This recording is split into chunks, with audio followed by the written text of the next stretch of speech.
Welcome back. Veraval નજીક ગેરકાયદેસર fishing કરતી બોટો સામે કાર્યવાહી કરવામાં આવી।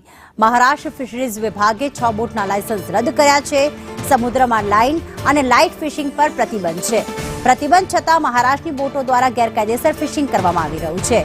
માછીમાર સમુદાય સાંસદને સાથે રાખી રજૂઆત કરી। સાંસદ રાજેશ ચુડાસમાએ કેન્દ્ર સરકારમાં આ અંગે રજૂઆત કરી છે।